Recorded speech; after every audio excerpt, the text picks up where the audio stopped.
আসসালামু আলাইকুম, welcome to my channel Shanta blog. Please like, comment, share, অবশ্যই শেয়ার করবেন। সবাই সবাইকে সাপোর্ট না করলে ছোট পেজগুলো কীভাবে এগোবে আপনারাই বলুন। আচ্ছা যাক, বাদ দেন।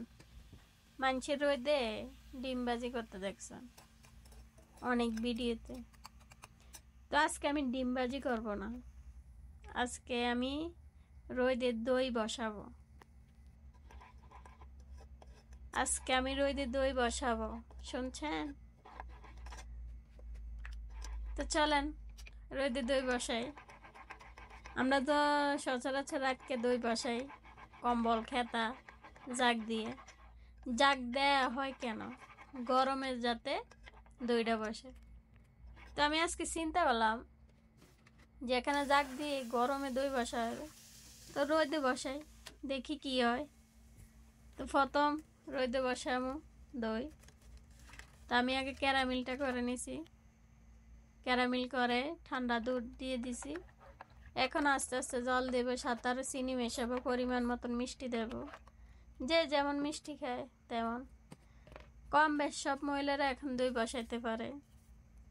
আর যেহেতু সৌদি আরবে আপনার মিষ্টি দইটা এত পাওয়া যায় না বলতে কি, মানে থাকলেও ভালো না। মানে বাংলাদেশের মতন দই দেওয়ার কোনো দেশে আমি মনে করি পাওয়া যায় না। যেহেতু গরম চলতেছে, এখন ঠান্ডা দই খেলে স্বাস্থ্যের জন্য ভালো, আবার একটু শান্তি লেগে খাওয়াও ভালো। তো আমি যে পাতিলে দইটা বসাবো আগে এটারে ধুয়ে ভালো করে রোদে দিয়েছি যাতে একটু গরম হয়। কারণ দই একটু ঠান্ডা করে টক দই মিশান লাগে, না হলে পাতিলে ডালতে ডালতে দই ঠান্ডা হয়ে যায়। তো এই কারণে পাতিলটা আমি রোদে দিছি। আর এখন টক দইটা যেহেতু টক দই দেব, মিষ্টি দই নাই। আছে দেশে অনেক জায়গায় পাওয়া যায়, কিন্তু ভালো না, খেতে কোনো স্বাদ নাই বা ভালো করে বসেও না। তো আমি টক দিয়ে সবসময় দই বসাই। সৌদি আরবে আসার পর আমি টক দই দিয়ে দই বসাইছি। তো টক দই হালকা না একটু পানি ছাড়ে অনেক। তো আমি সেকার জন্য আগে আগে টক দইটা রেখে দিছি। দেখেন পানি পড়তেই আছে অলরেডি। তো টক দইটা রাখার পর আমি আস্তে আস্তে আবার দুধগুলা জল দেব, সাথে চিনি মিশাইয়া। তো আমি পরিমাণ মতন চিনি দিয়ে দিছি। আসলে কি, চিনি দেওয়ার পরে দেখছি ভিডিও অন করিনি, কিছু করার নেই, মাঝে মধ্যে এরম হয়। ভিডিও অন ছাড়া মোবাইল রেখে দিই, পরে খেয়াল আসে যে না আরে ভিডিও তো অন হয় নাই। তো মশলা দিলে দুধের কালারটা দেখেন। আপনি দইয়ের কালার আনতে হলে অবশ্যই ক্যারামেল করতে হবে, নাহলে দইয়ের অরিজিনাল কালার আসবে না। ক্যামেরাতে তো এতটা বোঝা যায় না, শেষের দিকে দেখবেন মাশাল্লাহ।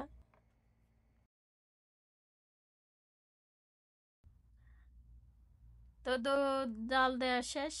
এখন দুধটাকে একটু ঠান্ডা করব, পুরোপুরি ঠান্ডা না, যতটুকু আপনার আঙ্গুলে সহ্য হয় ততটুক ঠান্ডা করব নেড়ে চেড়ে।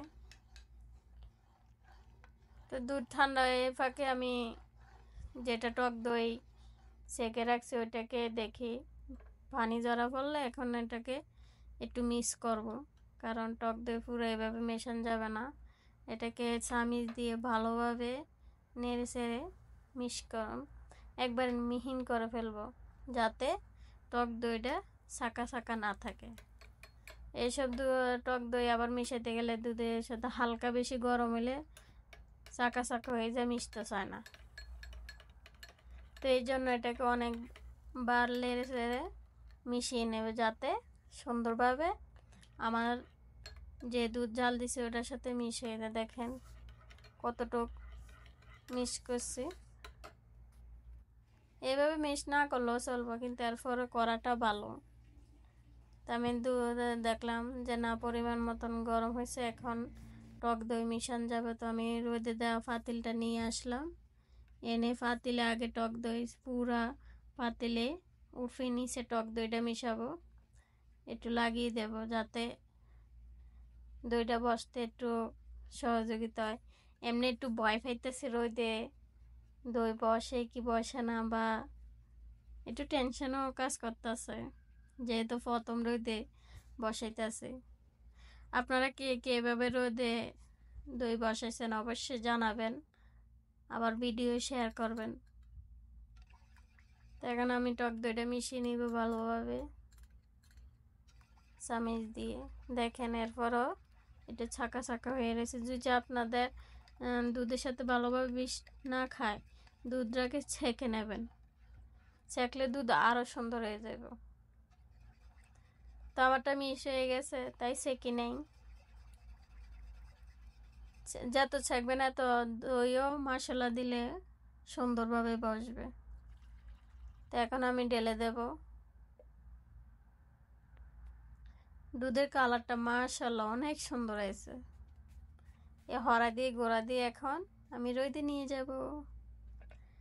প্রায় আমি এটা রাখছি প্রায় দিনের 12টা 10-20-এ, আর রোদের থেকে আনি বিকাল 4টা। এটা হচ্ছে বিকাল 3টার দিকে চেক করা একবার কি বসে না, দেখি হালকা আবার বসবে। তো আমি যে বিকাল 4টা পর্যন্ত রোদে দিয়ে রাখি। সৌদি আরব রোদ তো জানেন, পাতিল অনেক গরম।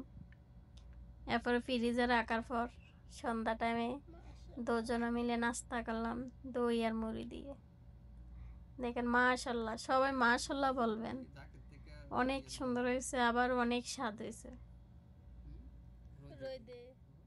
দেখতে তো বোঝা যায়, যে যেটা দেখতে সুন্দর এটা খাইতেও মজা। আজকে ফোন যেতে, আল্লাহ হাফেজ।